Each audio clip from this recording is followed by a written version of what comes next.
Helen, thank you very much for taking the time to join me on Cuture Corner today and have a chat to me about how leaders build strong cultures and high-performing teams. It's great to have you here. Thank you. Thank you for inviting me. No problem at all. Obviously, we know each other. We spoke numerous times in the past, but for anyone who's listening that doesn't, if you can just give a bit of an overview of who you are, what you do, team dynamics, team sizes, etc. Yep. Okay, so I'm Helen Ramshaw. I am a software engineering manager. I currently work at mkodo. So mkodo are based in London and Newcastle. We do create native apps, and we have our own product which is called Geolox, which we sell to companies and we build and develop in-house. So I currently have one of the teams within that, which is one of the native app teams. So I've got 4 streams within there. So I've got an army of developers. I've got quite a few developers in there. It's one of the bigger teams. Oh, yeah. Brilliant. So yeah. Fantastic. And I'm one of 6 engineering managers there at the moment.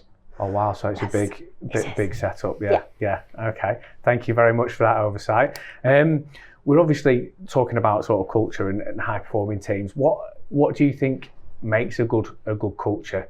And then what's the culture like at mkodo, and how do the managers sort of develop it and move it forward? But first of all, what would you say makes a good culture from your experience? So for me, I've worked at quite a different number of companies, big companies, small companies, and culture is something that tends to have to be worked on, so it's not something that's automatically there. So for me, it's the whole company as well. It's not just like the little things. So it's making sure that team's happy and content. If you've got a happy workforce, they will do the work, and that's the culture. So it's setting the culture from the top down. So right from the top, from the exec level through the SLT all the way down.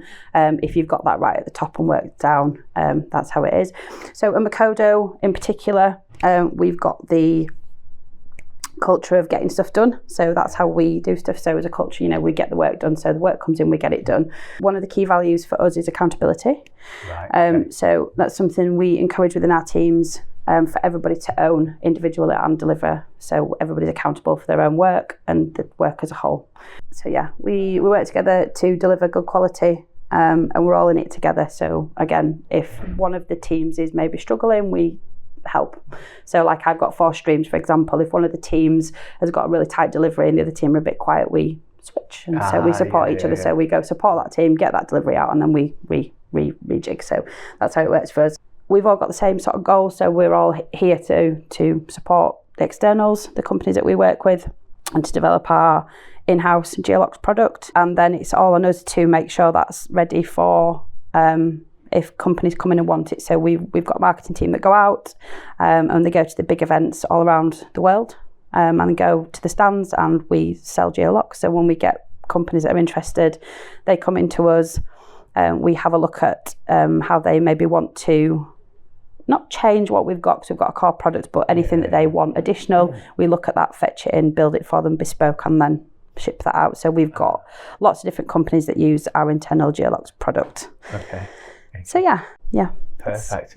So it sounds like a real inclusive and collaborative environment where, irrespective of where you are whether it's bringing on board new customers or developing the products, everyone pulls together as a team, irrespective of which pod, if you like, you work in, or platforms you work in. Yeah, so a really good example, some of our customers that we work with, so some of our Canadian customers that we work with, the lottery companies, will use our Geolox product. So we create products for them and build their apps for them for their lottery applications, but we also potentially sell them the Geolox, so they will take our Geolox package as well with that, so they have both.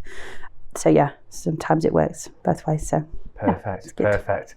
Thanks very much for that overview, really appreciate it. Obviously, one of the things that I do like to ask, normally at the start, I've gone a bit reverse around it, but how did you get into tech? Because not everyone follows the standard route, and I think in the tech industry nowadays we talk about encouraging people into the industry that necessarily haven't followed that traditional route. So how did you get into it? Mine's a totally unique way in. So I was I was about 19.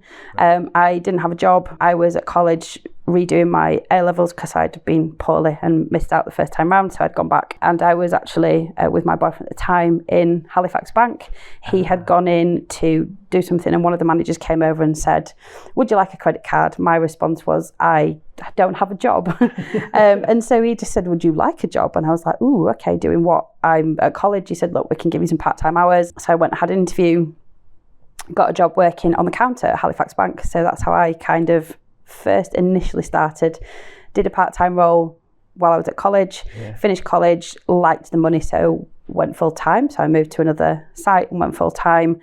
Did that for about 3 years, did everything from selling mortgages, current accounts, things like that, doing all the banking. But I had to work Saturday mornings, and I didn't particularly like working Saturday mornings. And I wanted something else, a new challenge. So I applied for a couple of jobs, one in business banking as a manager and one as a software tester as a secondment. Didn't know what it was. Went for both interviews, actually got both jobs. The atmosphere in the software area seemed a lot better. The people were friendly. So I went, did that for a couple of weeks. Cried my eyes out, asked if I could go back to branch because I was a bit, don't really know. But I had a really good test manager at the time, and I still speak to him now. Oh, wow. So I still in contact with him. I still go meet him. He's called Raj. He's amazing. So he sat down with me, went through and just said, "Look, this is what we do here," and really broke it down for me. And I stayed in that role as a tester for a good 15 years with Lloyds Banking Group. So I went through all the different phases of testing, software tester, I did defect manager. I was every role from junior up to a lead QA, did live testing, regression testing. I had teams offshore, onshore. So I had lots of different experience in different areas. So that's my background. Testing and QA is my background. And I did that until redundancy came. That's how I started. And then I've worked at another couple of companies in between doing testing, always testing, until I went to Every. So Every took me in it was actually a squad leader role. So very similar. I was still doing testing, but I managed the mobile team. But I had the developers to manage as well, which is a new thing for me. And I absolutely loved that job. Did it for about 6 months, and then they did a reshuffle. So my options were back to being a test lead or a software engineering manager. I chose the testing, but then they suggested I be a software engineering manager because I thought it'd be good. And I did. I went across and started. That was my journey as a software engineering manager. Wow. So I did that for about 18 months until got made redundant last year, and then I arrived at mkodo. So I've been there a year next week. Oh, brilliant! Yeah. Wow. So, that's amazing. And I suppose credit to, because not a lot of companies do this nowadays, but credit to the bank years ago to basically taking people from other departments and saying this is willing to give people you don't have to have the background, you don't have to have the experience, sort of giving them an opportunity. They did, and they actually did all my professional qualifications while I was there as well. So I did all my ISTQB qualifications in software testing. And so a lot of companies I've been at have actually trained me while I've been there. I've done my Scrum Master training while I was at Sky. So there's a lot of these companies are very, very good with training staff. That's brilliant. Yeah. And it sounds like you progressed quite quickly through the bank and you got exposure to a lot of different things. Was that because you were just willing to always say yes and put yourself out there? And it was a bit of both. I think I'm quite a proactive person. I will do a role that I enjoy, do that for a couple of years, and then I want to learn and I want to develop. So I guess it was part me, part company. So the company will say, we've got this vacancy, and because I like to sort of challenge myself and grow, I've always taken that challenge and stepped up into the next level. So opportunities and me. Been a bit of both. Oh, brilliant. Yeah. Sort of. Yeah, but you need right place at right time, but you've got to take advantage of those opportunities as well, haven't you? So And was there any point throughout your career that you think has pivoted you into leadership? Was there a definitive moment when or somebody who's influenced you into going down that route, or was it a natural progression? It's a bit of both. So I think way back when I was a tester, I had an offshore team in India, and I was kind of working with them on day-to-day stuff and just ended up naturally managing them. And so my passion for it kind of grew there because it was nice to sort of have that, and they would come to me, and I kind of enjoyed that. And so then my role, and because of the feedback I got, then my manager sort of said, okay, let's do. So then I ended up line managing a few people, and so I kind of went from there. But I have to say, I've had some very, very good leaders in my time, some very, very strong managers. So particularly my time at Sky, I had 2 very, very good test managers there who nurtured and brought me on and gave me opportunities to develop. So not so much just line managing, but coaching and mentoring, and managing teams, not just managing people. So both, give me the opportunity to do both. So yeah, I've had some very, very good leaders and mentors, and I still speak to most of the really good leaders I've had in the past. Wow. Always stay in touch with them. Yeah. It's always good to have that sounding board as well, isn't it? And other absolutely. People outside the business that you currently work in to bounce ideas off. Yeah. Is it thinking about the managers that you've had in the past and the really good experiences? What would you say? What would you say makes a good leader? The leaders I have had that have been fantastic have put me in a situation where I felt out of my comfort zone. So for me, if I'm comfortable, I will do my job and I will do it well.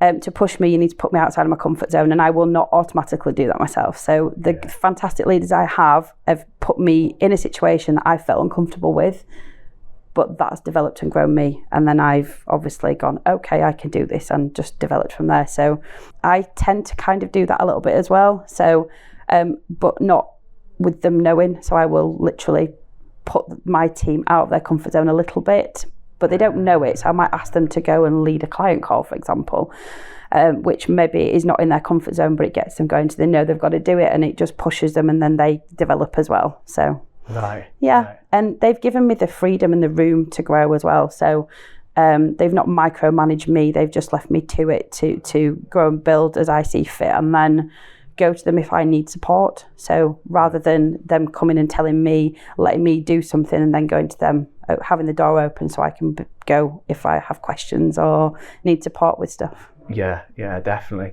So has it been more of sort of a coaching?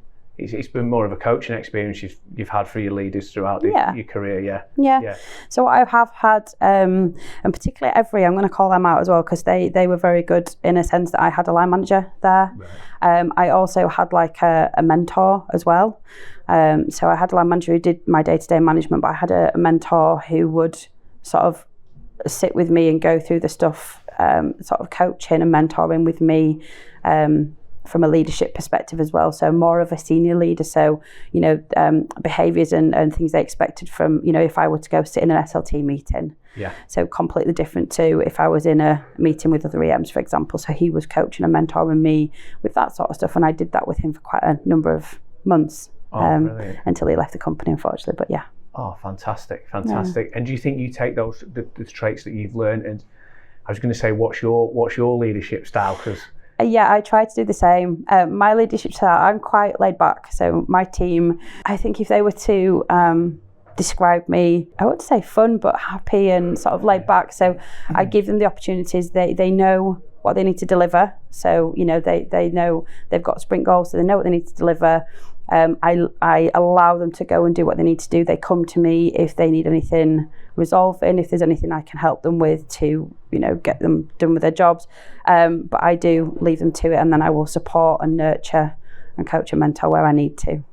Nice. Yeah. And do you think when you go into teams, not necessarily at mkodo, but throughout your career, and you've gone with that approach where you've given them the autonomy, you've given them the space to develop, do you think people naturally embrace that, or is it almost alien to them a little bit? And did you have to bring them along that journey? Say that this is what I plan to do. To be fair, at mkodo, they're very, very good. So they adapt really, really well to whatever style is in there. So when I've gone into mkodo, luckily for me, I've line managed the people that have been working with me within the squad. So I speak to them on a daily basis. Yeah. But just they know that that the work they've got to do, and they know that I leave them to it, and I don't, I don't put pressure on. I will sort of pressure a little bit if we've got targets, but they know that anyway, but in a way that lets them feel empowered so that they are achieving that. And so the that tends to mean that they get on with their job, they feel a little bit more relaxed, and so they're more willing to give a little bit more. Right. And progress. So I do see a lot of progression in people sort of coming to me and wanting to develop and grow, and coming up with ideas as well. So the one thing we do at mkodo, they've just done it last week, they do like a scheduled hackathon. So once a year we get all the developers together, and they can choose to come in and they can just go into little teams and come up with ideas. So they do that, come up with ideas, and they're given a set amount of time to develop something, and I was actually sat on the call watching them present their ideas, and some of the ideas were absolutely amazing. They're fabulous. You just sit back and realise what talent you have in a company when you see things like that. I would have given them all first prize. They were amazing. They were really good. Some of them are that good that there's potential to show them to clients going forwards, to actually say, look, this is what we can develop for you. Is it something you're interested in? So yeah, it's but that culture of letting them be developers and create and do what they do best and showing what they can do. And we take that into the company. So we'll look at some of the ideas and go, that's an amazing idea. Let's fetch this in. Let's grow and develop it. You know, the geologs product that we have. Yeah. Some of the stuff off the hackathon was around geologs. So they've gone, yeah, that's amazing. Let's bring it in. Let's develop it. Let's pop it as part of the package or an add-on to that package. So yeah, it's fantastic. It's amazing to hear that, because you think about sort of great cultures, high performing teams. It all comes with the innovation comes if people feel trusted or they're happy at work, doesn't it, as well? So for you guys to create that environment to then get those results from the hackathon. We have like the social side as well. So obviously we're very good at, let's get the work done, let's be accountable, let's deliver for the clients, and we're very focused on that. But we do have the social side as well. So we're very, very good at socials. So we do once a year, everybody goes off site and we do team building, and we do work on that. We do team building exercises and some work, and everybody gets together and just relaxes, and you get to speak to people that you maybe don't speak to day. They do like quarterly events where at the different sites where you can go and attend, and they'll pay for meals and pay for socials and stuff. And just generally, whenever I go up to the Newcastle office, there's always somebody going, oh, okay, is anybody going out after work or at lunchtime? Who's going out for lunch? And we tend to go out in groups. And again, they're people that maybe are not in my team that I don't work with, but you go and you spend time with them.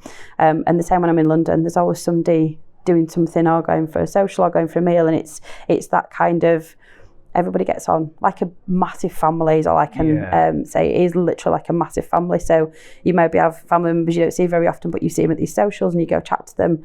So yeah, it's very good. And I think because of that, and we let people grow and develop and really support people in that, we don't have a massive we have a really good retention, so we don't. It's very rare we have vacancies. People don't leave mkodo very often because they can just be who they want to be. They can develop. They've got the socials, and so it is really good from a culture perspective. And it sounds like you create scenarios where you allow people to build relationships rather than just on a Teams call, and you're bringing people together for specific reasons rather than just coming in and say, I want you to come into the office and you sit behind a Teams call or whatever. It's targeted, and also mixing with other teams as well. That must be a big plus, because quite often businesses can be quite siloed, can't they? Yeah.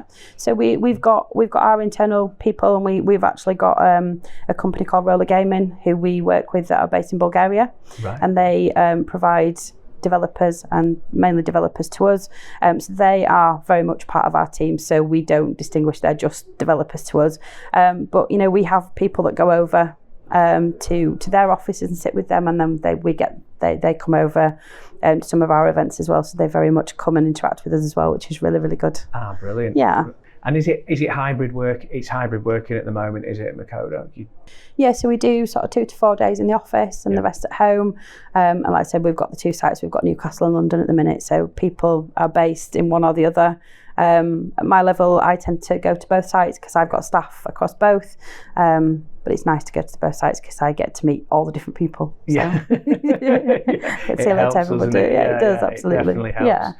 And thinking about you in leadership position, what would you say? Do you have like a biggest achievement that you're proud of in a leadership role, or or a number of things that you've been proud of over the years?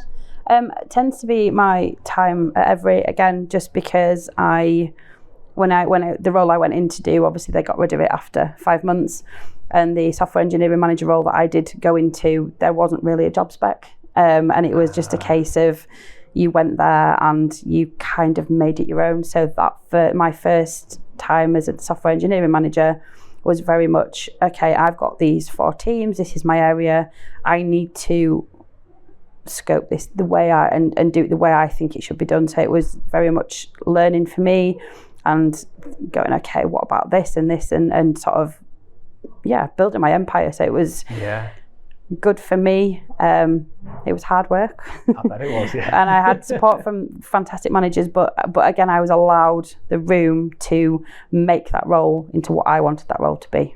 Yeah. You're talking about throwing yourself outside your comfort zone. Yeah, totally. That was very, very much. And, the managers involved asked me a couple of times to do that role, and I actually refused a couple of times. I did, genuinely. But then I did, and, I'm glad I did. It's a role I very much enjoy doing. Yeah. But that totally pushed me out of all areas of comfort. Well, I suppose it's seen you pivot, and you're going down the route that you love now, aren't you? Yeah, you enjoy absolutely. it as engineering manager. So. And actually, with that now, when we had other engineering managers coming in and joining the team, because there was only a few of us to start with, and we grew the team, being able to sort of nurture those and support them and coach and mentor those guys when their journey, when they come in. So saying, right, this is what good looks like over here. Yeah. And I was very much, we still do it now, have all the engineering managers come together and we discuss teams and policies and procedures and how we can make it better as a collective across all of our teams and things. So that side of the world as well. Brilliant, brilliant. And what would you, I'm always intrigued about this, I know it'll change probably from year to year or from environment to environment, but what would you say your biggest challenges as a leader at the moment, and how are you sort of looking to overcome that? When I first moved to mkodo, my first challenges were getting up to speed with everything, because everything is quite quick at mkodo, so they're very good at getting stuff in and turning it around and getting it out. We're very, very good. So we have deadlines. So a client will come to us and say, we want this product, we want it here. So it's getting everything done in that space. So it was just learning everything. So, I was put on our internal geologs team. So it was understanding geologs and how it worked and all the different third parties that we have engaged in it and all the different ways stuff comes in and how it goes out. So it was a lot of, my challenge was trying to get up to speed with that, which I did. And I loved my time on that product. For me now, I guess my challenge is I've got one client, but I've got 3 streams, soon to be 4. So I've got 4 different scrum teams basically, and it's making sure the team are happy, that the team have got the work, that we hit the deadlines, any impediments that I pick up and sort, liaising with the client. So I spend a lot of time client facing. Making sure that the client's happy, so making sure they've got demos, making sure we send packages over that they can utilise. And I wouldn't say if it's a challenge, it's just getting used to all those things and balancing them. I think making time for everything, to still spend time with my team individually, and deliver as well. I suppose it's the ability to split yourself across all those key areas, isn't it? Wear a lot of different hats, which can't be easy when you're first going into that environment. Is it talking about sort of cultures and high performing teams? Have you ever had to go into a role where you've had to sort of improve or change the culture at all? Not really change culture or teams. I've been into teams that have been a little bit flat. Right. So I've gone in and they've all been a little bit, and just not really talking to each other and just sort of going, what I call going through the motions. So doing their tickets and there's been no atmosphere there. One of the things that I like to think I do well is I go in there and I change that. So my team at the minute, I try and make stuff fun. So we have stand-ups on a morning where we get together and say who's doing what. I'll ask what they've been doing, particularly on a Friday. What are you doing on a weekend? If they don't tell me what they're doing on a weekend, they get a rubbish joke from me, which just makes them all laugh. So, but again, they all come together and so everybody knows what people are doing, and so you get to know your team. Yeah. If somebody's been on holiday, we talk about that and stuff. So it's getting everybody to sort of talk up. We've had a couple of gents come back from paternity leave this week, so we were talking about their babies. So it's just giving that, when we're doing team ceremonies, so like retrospectives, when we've done sort of 4-week sprint, not just a standard one, doing a fun themed one. So doing a fun themed one that people can come in, doing like an icebreaker to start with, getting everybody involved, and then doing the retro. So it's making stuff fun, making sure when the team have delivered something, praise, absolutely 100% praising the team, making sure they know their work that they've done is good, and that it's been great, and it makes them want to keep going. Yeah. So yeah, absolutely. I love that. So, yeah. I love that. You've beat me to a couple of my questions for later on, were the importance of recognition. Absolutely. Is it how important is that for people? It absolutely is, because people can sit there and do their job and they can do it well and they never get the recognition and they just plod along, whereas if you sort of say to somebody, that was amazing, that was really, really good, I think it just spurs something in them to go, okay, that was amazing, I'll do that again, or I'll do better do something and keep progressing. And we're very, very good at mkodo, again, with recognition. We've got internal sort of boards that we can use, so we can, if somebody's done something really good, we can put a recognition through. It shows up on one of the systems where everybody in the company can see. Nice. We recognise things like anniversary, so if somebody's been there a year, you get a nice big balloon, and it's in a like mkodo t-shirt, so you're very much part of the team, and every anniversary that people are there, it's something different, and everybody knows it's a work anniversary and things like that, so it's really, really good. So we celebrate each other all the time for different things. If somebody gets married or has babies, we've got channels that we use and everybody knows, and it's great. People can go and comment on it and stuff, so yeah, it's really good. We're very, very good at praise. Yeah, it doesn't have to be massive either, does it? It just has to be a little small thing. And I know people in the past have talked to me about giving Amazon gift vouchers, or like you said, mentioning things in Slack channels and that kind of thing. It's just recognising and understanding your team, I suppose. Yeah, absolutely. Yeah. And is there, from a team perspective, you've been doing this such a long time, are there any sort of characteristics or behaviours that you see on a repeatable basis that make a good team? Outside of if your Java team looking for the tech skills, are there? Yeah. What I tend to look for and what I tend to see in people is, obviously there's people that not everybody wants to grow and develop. Some people want to come in as a mid-level developer and stay there, and that is okay. Right? That's okay. But they tend to do it very, very well. So it's not even so much the tech side for me. It's, can they do their job fine? I tend to look for people that are quite confident in themselves. So somebody that is going to come in and is going to turn around to me and go, this isn't right, can you support with that? Or, somebody that's going to come to me and say, I've done this, which was on the ticket, this bit of coding. However, actually, I think this would be a really good idea. And actually, this is a better way we can do that. And if it's good and it's going to progress, it's then sort of saying, okay, shall we go to the client and talk to it? So people that come up with ideas, not even so much wanting to progress themselves. I tend to see that a lot anyway. People generally come in and want to progress. So, but it's just having that, being able to sort of interact with the team and interact with everybody else and wanting to make stuff better. So the people with like a bit of a growth mindset, people that are willing to challenge and push back. I guess somebody that's not just going to sit in a corner and say nothing. I want to be challenged. If I ask the team to do something, or there's something going on and they don't agree, or they think of a better way, I want them to come and challenge me, and they do, and it's great. That's what I want them to do. I want them to come up with ideas and say, I've got this really good idea. Let's have a look at this. Can I demo it to you? And they do. And then, sometimes we say, okay, that's fantastic. Let's see what the client thinks. The client might want it. It's not about the leader having all the answers either. No, not at all. It's about, the collective. Really. It's empowering your team to come up with those ideas and letting them flow with ideas and come to you with them as well. Do you have to thinking about the challenging piece, because that's not it's not easy for people to pick that up, is it? Is there anything that you do to?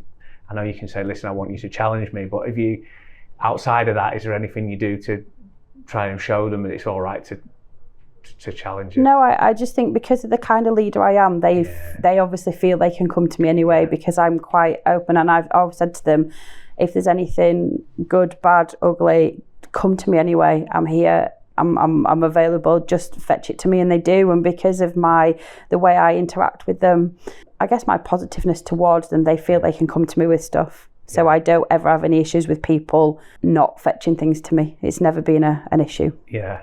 I suppose like you're saying, the way that you are, you lower the barriers. You know, it's not, you embrace the fact that you want interaction from your teams, and you know them on a personal level rather than.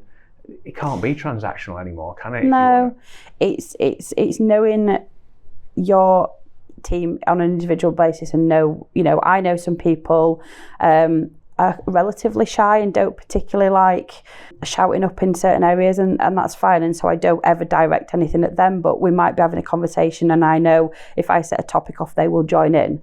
So it's understanding your team and how they roll to make sure that everybody is involved. Yeah. So I usually just start the food chat. So if we talk about food, everybody loves food and joins in. And if we've got a spare 10 minutes, we do at the end of stand-ups and stuff, and I'll just randomly come up with a topic and everybody joins in.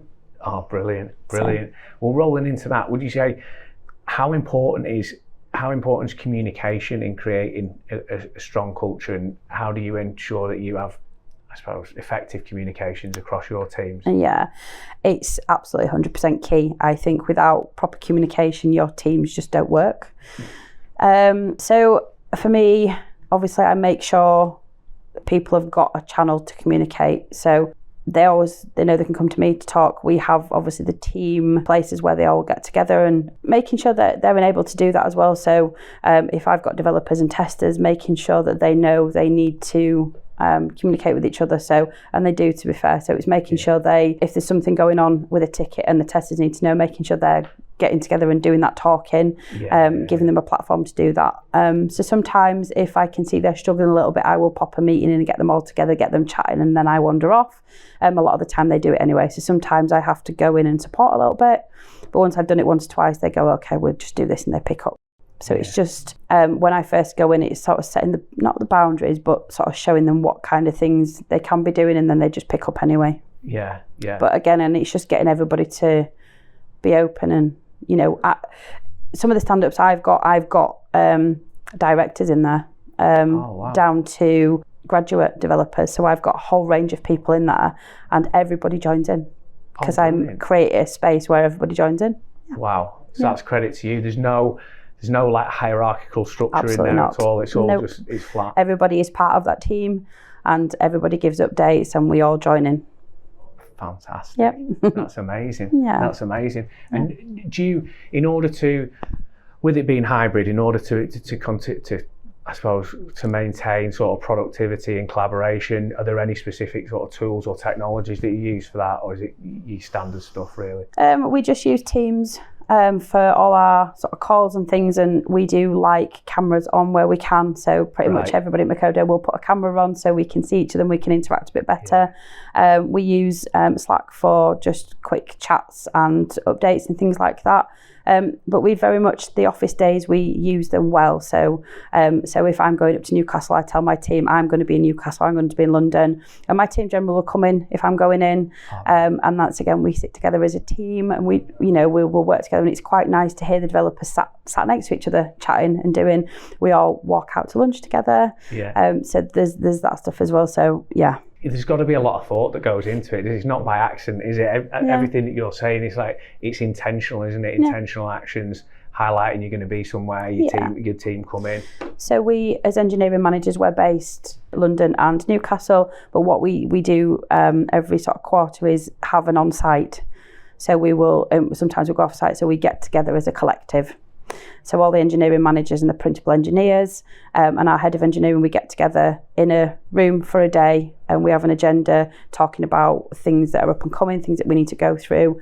And we just get together as a collective, but we do that on site. So we have weeklies on the phone, but we just get on site as well, which is really, really good. Brilliant. Is that so you can keep consistency across all areas? Yeah, and we just look at things that need to be coming in. So AI is massive at the minute. So AI is something that's coming in. So we had a workshop a couple of weeks ago about AI and what that would look like at mkodo. So making sure it's for everybody from sort of the BAs and the project managers down to the developers and the testers. So we've started off, we got together, had a workshop, right, let's have a base for what we need to be looking at, what sort of things we need to do. And it's getting on site and everybody bringing ideas to the table and going through. So it's things like that we tend to do in those workshops. So, how we can do things better and how we can grow and develop as a engineering team that can filter down. Right, yeah. So looking to constantly improve, basically. And it's making sure that we work, we very much look after the developers, but making sure that we're linking in with test and project, and so the BAs and the PMs and stuff, and make sure everybody's sort of linked in together. So not us doing anything and changing. Is this going to work for the testers? Is it going to work for the PMs and stuff? So, it's good. Perfect. And I know I'm picking up from the conversation, like, you're a great leader, you really care about your team, very, very personable.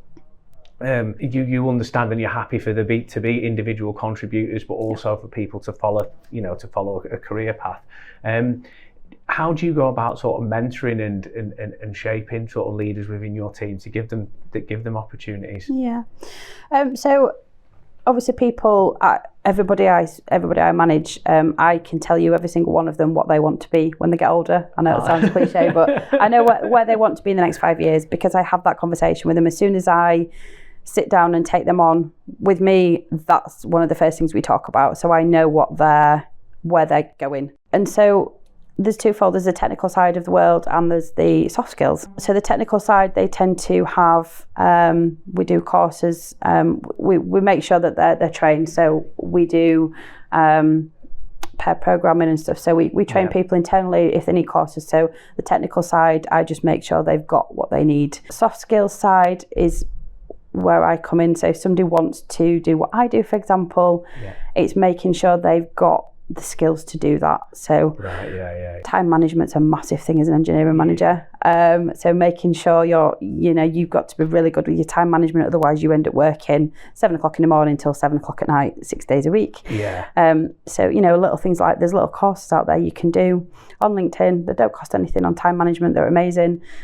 Making sure that they've got the support with learning to sit with people. So I'll start with saying to them, right, we've got a graduate coming in. I want you to buddy with that person. So I want you to show them the basis to be a developer. So they might be learning on how to do Agile, for example, and how to be part of the team. And it's pairing them up and kind of doing that with them, really. And then I guess they learn from me. They watch how I manage as well.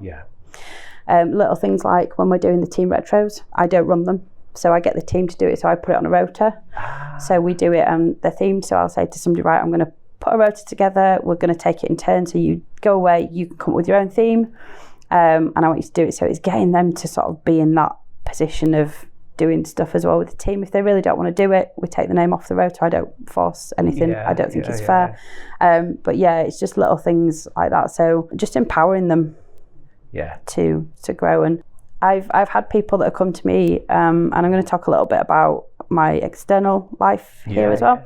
So people that come to me with confidence. So when I was a little junior tester, I had zero confidence. I didn't want to stand up and talk in front of people. One of my reviews said that I needed to start speaking up. I was too quiet, which a lot of people won't believe. I know I was very, very quiet, and so I was terrified of doing this. Would have absolutely terrified me at the time. And so building confidence is one of the things I like to do, and look at ways we can do that as well. I chose to be a Zumba instructor to do that. So for me, standing in front of people and talking absolutely traumatized me. I didn't want to do it, I hated it. And so I thought the one thing I need to do is push myself out of my comfort zone to the extreme by standing in front of people where everybody was staring at me. I know. You're braver than me. Yeah, I love Zumba, and I've been doing the classes, and I thought, right, I'm going to do this. I did my training, and I still struggled. I stood there and I put my head down, and yeah, it took a while, but feedback from people in the class, you know, I had a mentor, a Zumba mentor that would do. And so I chose to teach classes and do what I do for my confidence. So I'm used to standing in front of people now, and I can walk into any centre and deliver a class, and it doesn't bother me anymore. And that was one of the things I did for my confidence. So sometimes if people are struggling with that, looking at what they do and what they enjoy and how I can help them with that. So it can be something as simple as at mkodo we do sort of a bi-weekly meeting where people sort of showcase what they've been doing in their team. So what have they been building? What does it look like? And it can be external stuff if they're building stuff outside of work. But we showcase that, and it's sometimes something as small as getting somebody to go and do a little demo to the company. Absolutely terrify them, but it's just having that support for them, giving them the feedback and really supporting them through with it. So that's the sort of stuff I tend to do. Wow, that's amazing. Yeah. I would have never said that you went into that. I knew you did Zumba, obviously. Yeah. I never knew you went into it to help me with. Yeah, absolutely. Wow. Yeah. And how long did it take? We'll go completely out of work mode now. How long did it take, do you think, for you to stand there and just be super confident? So it took me 3 years to go do my training. That's how scared I was. So I literally had booked a training course, and I cancelled it 3 times. And then I finally had a word with myself, and nobody knew I was doing the course. I didn't tell a soul. I just turned up, rocked up and did the training. And it took me, I used to go in, my mentor used to let me do sort of 2 tracks in her class. And it took me a good 3 months of going in there before I actually lifted my head up. And then the smiling came. And I guess the more feedback, and this is how feedback is absolutely key. The more feedback I got from people, the more comfortable and confident I was. So the more people that came to me and went, I really enjoyed that track, or I really enjoyed that, or I like the way you style and stuff, that, oh, okay then, and that triggers something in you. And even now, people can come to me and I go, yeah, okay. And it does, that's why feedback is absolutely key with anything in life. And it took me going into a few places that I'd never been to before and getting good feedback. I've had feedback people didn't like, and I've had negative feedback as well, and it's taking that and saying, okay, thinking about what it is, what are they saying, how can I change that for next time, and sort of taking that negative and turning it into a positive as a growth skill. And moving on to the extent now, like I said, I can just go walk into any venue and deliver a class. Wow. I've stood up on a stage with one of the master trainers when there's been 2,000 people there. Wow, no and way. It's just not even, honestly. Yeah. And you just gone for it. Yeah, just not even fazed me at all. Yeah, from somebody that wouldn't even sit and do this. Wow. Yeah. Actually deciding to do the podcast, I know where you're coming from, deciding to do the podcast for me was just, it was a total out of the comfort. Like, I still get very nervous before I do it. I panic and I have to prepare a lot. It'd be easier for you not to do something, wouldn't it? Yeah, absolutely, to go out of that. So you're right, feedback is so important. And is that, from your experience, is that something you bring into the work environment as well? Do you ask for regular feedback and give regular? How do you work the feedback loop? I personally give lots of feedback to my team, whether it be verbal in their one-to-ones. There's always something I tend to go through that's positive with them. What have they been doing that's really well? Points where they can grow and improve. Like I said, I don't tell the team to do feedback because that's not right. But it's just a case of if somebody's done something really good and they're calling it out, and I've just said, just why don't you feedback that person and let them know that what they've done is really good or they've been really helpful, and sort of try and get them to do that. And we do, like I said, not just in my team, the whole of mkodo is very, very good at feeding back to each other, and praising each other and really building and growing the team. It's amazing. That's brilliant, isn't it? It is, because feedback can be difficult, can't it? Yeah. I think someone was telling me once, if you're feeding back to someone, it's like, oh, Helen, like you did a really good job on X, and pinpointing, not a generalist thing, but pinpointing, so that the person goes, oh, actually, they really do know what I was doing now, and they're paying attention to it. But I'll call it negative feedback. Constructive feedback is quite hard to give as well. Like, how do you find that? I'm rubbish at that. Yeah, it's not always easy. It depends what it is. But there's somebody once taught me there's the sandwich method. So you obviously go through something really good, And then you sort of give the constructive feedback. And then at the end, you go through, okay, well, we've had this feedback. How can we build on this and make it better? What can we do steps so that then next time it's not the same? And sort of giving them that positiveness off the back of it. So this is what's said, this is what we can do, and going away and working on that. And then when they get it better next time, the positive comes back. So it's that positive reinforcement. So you don't just go to somebody and go, oh my God, what have you done? Blah, blah, blah. No, sandwich. This has happened. We've done this. This is amazing. This is a bit of an issue. We need to have a look at this. Yeah. This is what we can do about it. Let's go away and do this. Make it better. So you're giving them the issue, but you're also trying to provide a helping solution and give them something they can go and work on at the back end of it. Yeah. Ah, right. Okay. I like that. I'll try. I'll pick that up and try with that and try with it. Yeah. You're a real people person, real people leader. And technology can be tough in the hybrid world now that we're not always in the office all the time, especially in high pressure environments, tight delivery deadlines and that kind of thing. It can see people working long hours, potentially every year scenarios of weekends and potentially burnout and things like that. Yeah. How do you sort of monitor? I'm imagining from what you said, you've got your finger on the pulse with this, but how do you monitor it and look after your team and make sure that doesn't happen? Again, I know, because I know roughly what most of my team are doing. And to be fair, most of my team will come and tell me if they're doing anything over and above. Anyway, and it swings and roundabouts. Sometimes I might ask them if they can stay in support if we've got client calls or we're doing deployments. Generally speaking, if somebody's doing a lot over and above, I will have a conversation as to why they're doing it, for what reason, and make sure that they've got the support. It doesn't generally happen at mkodo because we're very, very organised in our approach. So there's never really a lot of the times when we're working out of hours because we never need to. Yeah. If we do need to for whatever reason, we take the time back elsewhere. So somebody might work late one day to support something that's happening, but then they might take some hours off when we're at a quiet period. And it's just that balance. My team know work-life balance is very important, and we don't work 24 hours and we need to have time away. So I'm very big on, if they've got holiday, you don't have stuff logged on your phone, you log everything off on your phone and you have a break. You have that time away from your notifications and your phone, and you have downtime, and then you're here 100% when you're back in. Yeah.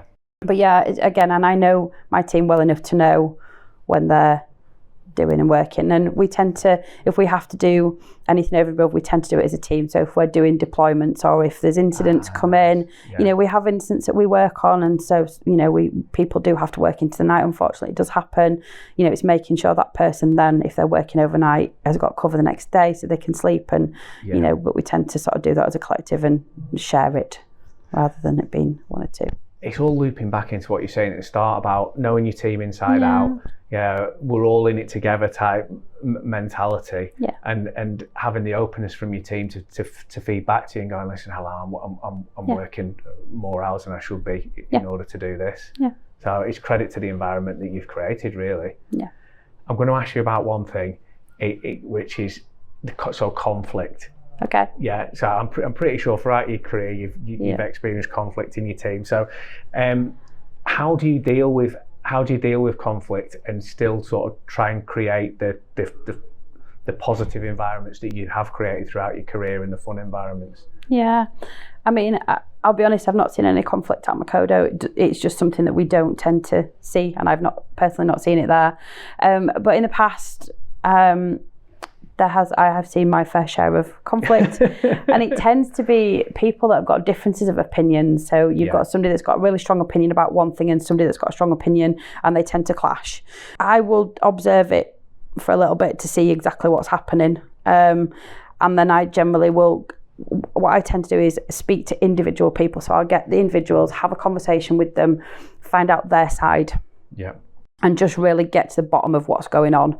I will then get them together in a meeting and let them have their say. So let this person speak. This person is not allowed to say anything until they've finished. Right, yeah. No butting in. Just let them speak, and then this person can ask any questions and vice versa to make sure they've both got a voice, they can be heard. And you tend to find if you get people in a room and let them speak and in both of them, you tend to find they'll come to a natural resolution anyway.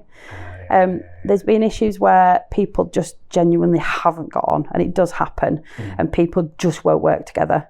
And it doesn't matter what you do, and you just have to sometimes go, do you know what? We're going to have to just put them in a different team and swap. I've only seen it once. Generally speaking, people can resolve it, but you do find there occasionally people that just can't work together for whatever reason. Right, okay. So a good strategy really is just to observe rather than dive in, just observe what's going on and be like an adjudicator. I won't dive in because I don't know what I'm diving into to start with. So I will wait, not unless it's disruptive. If it's disruptive in meetings, I'll ask them to stop, take it offline. But a healthy debate's not a bad thing sometimes. Yeah, exactly. So let them go a little bit, as long as there's no clients, if it's internal, but then take it off and make sure I've got a full understanding of what's going on, which is why I speak individually to them and then get them together. Yeah, you're right, actually. I didn't thinking about that. It is a healthy debate. Yeah, it is good, sometimes isn't it is good to let people just sometimes have their say. Yeah, clears the air. Absolutely. You tend to be able to move forward a bit then, don't you? People get things off the chest. Yeah, and people feel that they can speak and sort of voice their opinions. What I don't want people to think is, oh my God, I can't say anything. I want people to have their opinions and voice what they think is the right thing. Yeah, it's great that. And I think I probably know the answer to this, but thinking of it, listening to you as a leader and how you operate, but in like high stakes, high pressured environments, how do you approach decision making as a leader? Historically, like it was like, I've got all the answers type thing. But where I'm at the moment, it tends to be a collective thing. So when we are, we've got like deadlines for deliveries, for example. So the client wants something at a certain time, so we've got a date to deliver.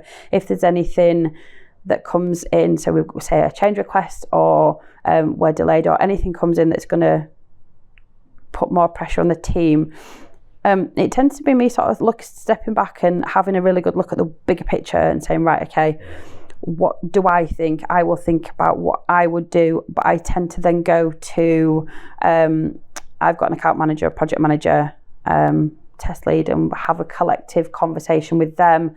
This is where we are. Occasionally I might go off to the other EMs if it's something that I'm not sure about and say, right, this is my situation, this is what I think, have you guys experienced this, what's your thoughts, and go to the other side of the world and my other EMs and ask them their opinion as well, rather than it's never my decision, it's a team decision for me, making sure everybody's happy with it. It's not my place to just go, no. Yeah. I love that. Taking something I've learning for you quite quickly is that would help me as well is just take a step back. Yeah. Just take a step back and don't be afraid to go and ask for other people's opinions as well. Yeah, absolutely. So stepping back, thinking about it, but not just looking at the issue that's there. It might be something that's happening here, but it might be something that's going on over here, or something that's happening on a wider thing that's showing here. So stepping back and looking at everything as a whole, then thinking, right, what is the issue? What do I think is a solution? And then putting it past other people higher up. So like my PM and my account manager, like I said, sometimes the other EMs, this is my situation. What do you guys think? Can you help me? Yeah. Perfect. And now, listen, I've been bending your ear for ages now. Okay. So, last quick question. It's more about you as a leader. Obviously, you've been on a fantastic journey. You're a really, really strong leader. Pivoted into a different arena with the engineering manager aspect. How do you keep learning? How do you keep progressing as a leader? There's a few things I do. Obviously, with my job, I learn on a daily basis, so I actually do the engineering manager scrum master as part of my role as well, so obviously I do pick that up as well. So I do think you learn something every day. I learn quite a lot from my clients and how they run things at their end as well, so there's always learning there. For me, I tend to try and attend external events, so when people run the external events, mainly Leeds based, different companies run them and it depends what they're doing. They do round the table things and I try and get to as many events as I can. So I do tend to go to those externally after work, especially if it's something that I think would be good for me and for mkodo. So they did one on AI. I attended one in sort of February on AI, which absolutely fascinated me. It was 2 hours and I was hooked for the full 2 hours. But it's something that, again, I brought back and brought into the table when we were discussing some of the solutions that they came up with. So I tend to do that. I do have a mentor that I speak to, that I have monthlies with. And I do sort of spend time with him, and it's me and my approach, and making sure my behaviours are so that other people would want to, leading by example. That's the word I was looking for. And it's that, you know, he taught me a lot about stepping back. So looking at something, stepping back, taking a pause, observing, looking at the wider thing, and then thinking about it. And that's some of the work I've been doing. So I have a mentor. And I learn things from other people. So again, the time that I spend with the other EMs, we learn from each other.